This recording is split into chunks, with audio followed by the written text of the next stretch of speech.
to take our audience back to the start. Like, why did you decide to do this 9 days diet?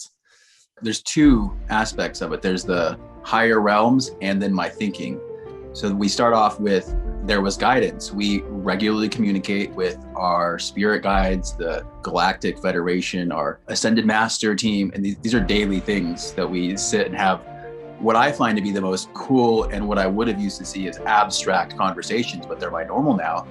And we come to this conclusion, hey, we're going to these incredible hot springs on this weekend. We're going to, or you guys should, this is the guidance, to be a great idea for you guys to only eat fruit leading up to it and through it. And we said, hey, you know what? If that's your guidance, absolutely.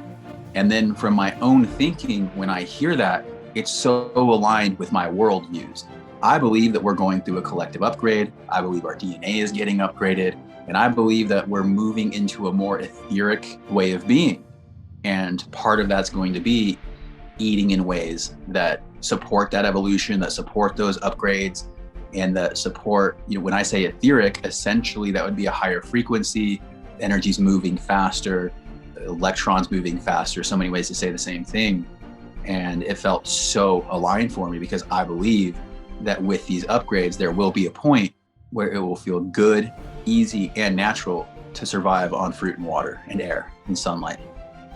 Yeah, wow. And how has the 9 days been? If you can talk us through the journey, like from the start, the middle, towards the end. Yeah, so much to learn in it too, especially about the unlearning process, just seeing things come up. At first, excited. Cool, this is guided. I'm all about the path. I love my guides. Boom, I'm in it for sure. Day 3 is the first day you notice cravings. What's cool though, is it's not hunger because you have fruit and we made sure to buy a wide range of fruit. So there's no hunger, it's just a mental thing.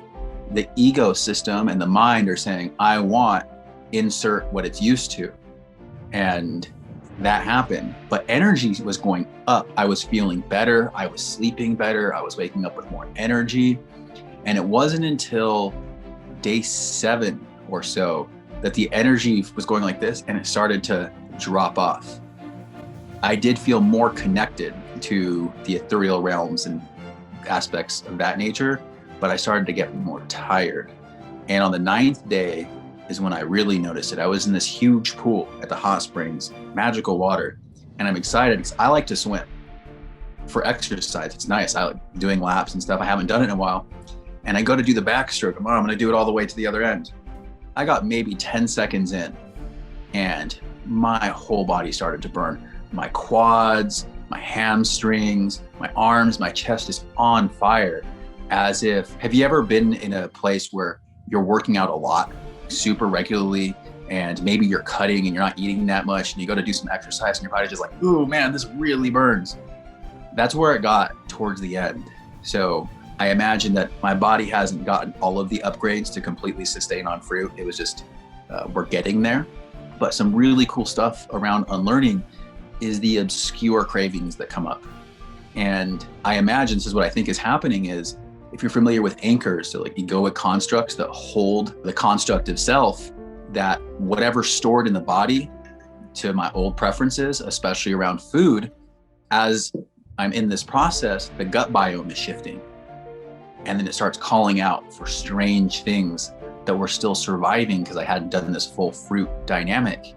And that was probably the most fascinating part, to just have these obscure cravings I had not thought about in a really long time just popping up. And I think it's a dynamic of the gut biome, those enzymes and those bacteria dying off because they don't have anything to continue to live.